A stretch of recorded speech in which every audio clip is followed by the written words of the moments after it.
but we'll issue a press statement to that effect. So it's not ready yet. We're still putting a few logistical matters in place, and then we will come out with a statement in the course of tomorrow. So people should still hold on.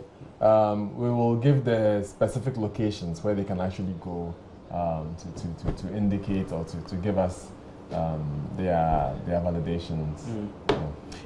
I put some facts out just to clarify that briefly as we assess the impact of this. When you put all the 53 together in terms of assets, how much are we talking about? We're talking about 8 billion. CDs. 8 billion CDs, that's a lot. And the figure that I was giving was in terms of the customers you're holding, 53,000? Well, the total is about 57,000. Customers. 77,000 customers, retail customers. Okay. Then there's another 4,000 institutional customers. So you add the 4,700 to 77,000, you get about 81,700 customers. Customers. Okay, yes. I see. How many workers will be affected by this? Do we know yet?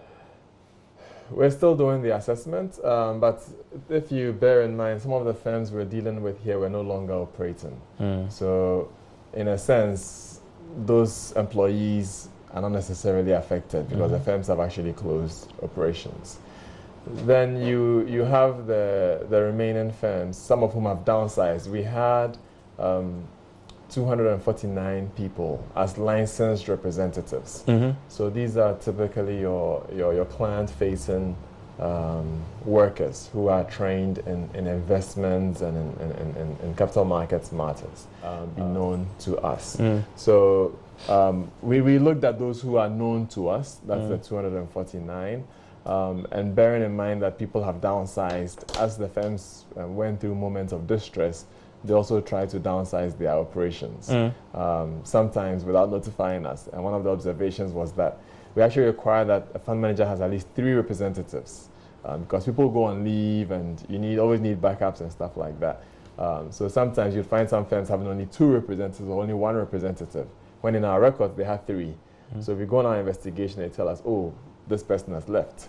And so that also became an issue because then how do you function without a qualified personnel? And the person who is replacing them, do they have the requisite training? Have they been introduced to the commission? So some of these issues were also at stake in considering that the impact of our action really on the market and on the industry. But a key thing that we bore in mind was that the employment debate, is it better to have people gainfully employed or just employed?